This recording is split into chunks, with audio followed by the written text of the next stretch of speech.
Drive towers in NIKKE are a topic that is usually 50-50. Either you like them because you enjoy pushing under the deficit power that NIKKE has as a system instead of a stamina, or you despise them because you are a new player and A, you don't have enough units, or B, you just don't like the rewards that you are getting for the effort you are putting in, right? So today we're going to be talking a little bit about drive towers, why people don't like the rewards that NIKKE usually gives for them, how they could be fixing this, and then I want to talk about team compositions updated for every single manufacturer when it comes to the drive towers. So before we start, don't forget to leave a like and subscribe. We're gonna be live later, of course, playing NIKKE and more gacha. So come say hello, hang out with us. And so let's start with drive tower rewards. I think that's like the easiest point to start always when it comes to this, because molds are a tricky topic to talk about, right? Because every player can agree that it's a shit system and that it's awful when it comes into the rewards that you are getting, but then most people do not complain about them. So there is two types of molds in the game, right? The normal molds, high quality and mid quality. These ones, I don't care if they're not guaranteed, 61%, whatever, you get them pretty often. However, the drive tower molds, which is why you would push towers, give you only a 50% chance at getting one SSR or a 20% chance of getting a blue unit. it's so bad. It's so bad. It's literally awful. Now, a lot of people don't like these mods, and it's the reason most players do not even bother with towers unless they are blue CP or easy to push, right? So that's one of the first things. And I think we all can agree Shift Up is not going to be changing this system anytime soon because they are adding more and more drive tower levels for the wells. So every month that they have 2 months, they add another 100 levels into the drive towers for wells to push. I am not sure if this is the plan like forever because I don't think it's sustainable, right? Ending up having 3,000 levels on a drive tower when you only have 3 attempts per day for new players.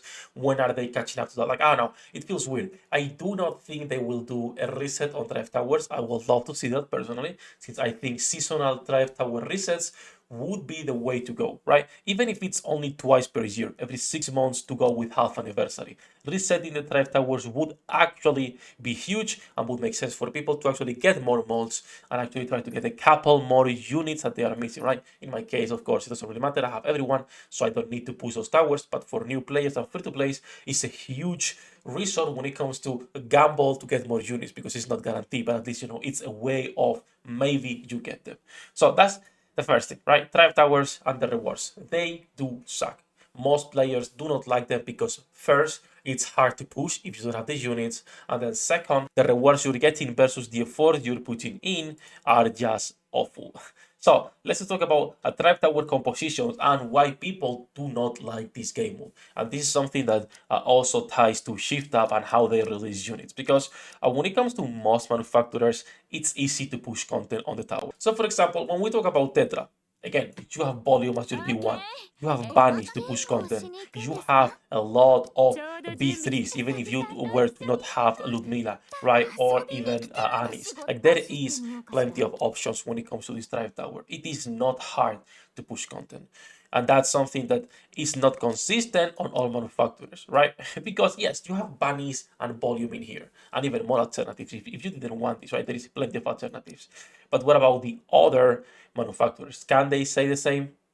Fuck no, all right? When we talk about Tetra, it's the best one. When we talk about Missilis, it starts to get more complicated, but they have 2 really powerful squads. This is going to be Mighty Tools. Where's my girl? Perfect. And of course, it's going to be Mati's squad as well. Even if we don't consider these 2, you also have the Schoolgirls, which is what most people are using for this, right?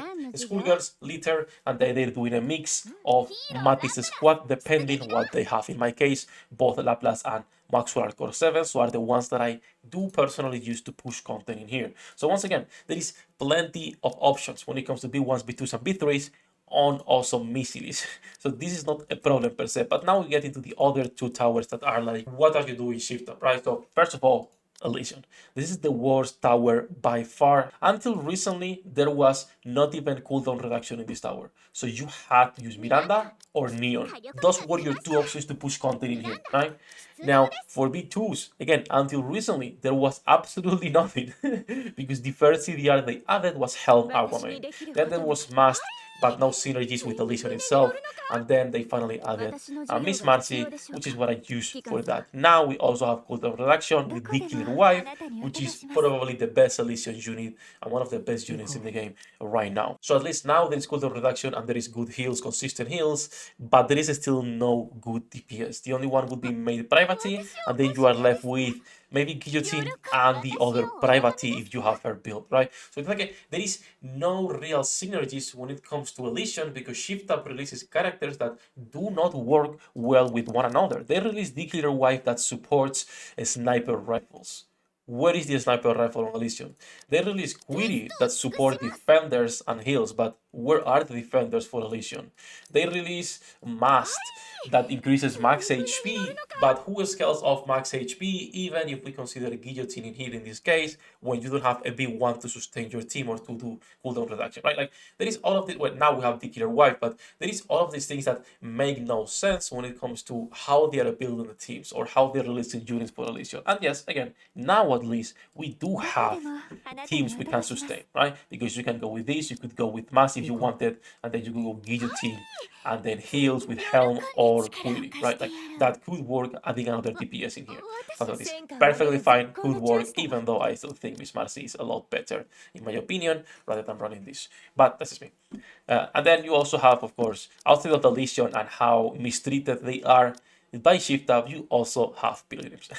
Now, Pilgrims is even worse, I will say, because they are the rarest units to get in the game, right? Not everyone can be like, oh, I have all of the Pilgrims in the game, so I'm good. Now, most people are going to be using a small white because they have her from the 5th anniversary.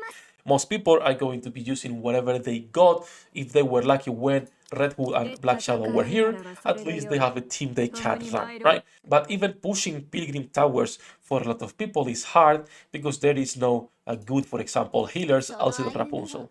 There are no good defenders outside of the Gremlin, right? The dreaded Gremlin. So most people are forced to use either Nihilister or go with these to have double B2 if needed with whatever 2B3s you have available. And for this tower, it's not even like a lot of people don't even have 5 Pilgrims or can have a full rotation, which is completely understandable, right? Like, most people will not be able to go like, oh yeah, I have Delphi, I'll put Nihilister, then I have 2B3s of your choice and Rapunzel players. Like, most people cannot be nitpicking what units they want to use.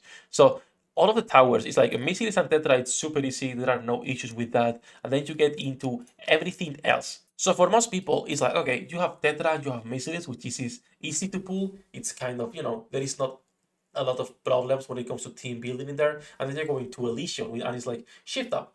What are you doing with Elysion? Please help. And you're going to Pilgrims, which I can understand. Pilgrims being harder to get, don't get me wrong. I'm not complaining about that.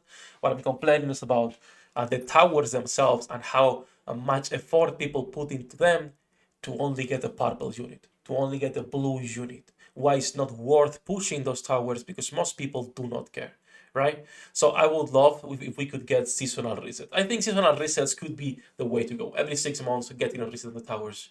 And then maybe you could also do some rankings in there, see who can push or get to the top first, right? Like, there's a lot of things they could be doing to increase engagement with the towers and actually make them worth your time. That said, though, enough yapping about the towers. Do let me know what you think about the dry tower system, how you feel about it, if you push or not towers. That said, though, we're going to be streaming later. Come say hello, hang out a little bit with us. This is going to be it for this one. Thank you to my patrons for making this content possible. You can join them with the link in the description down below. Good luck with your pool internets, and see you in the next one. 役立たずは楽園から追放するのみ。ブランとノワールのショータイムです。天地万物を切るとはこういうことだ。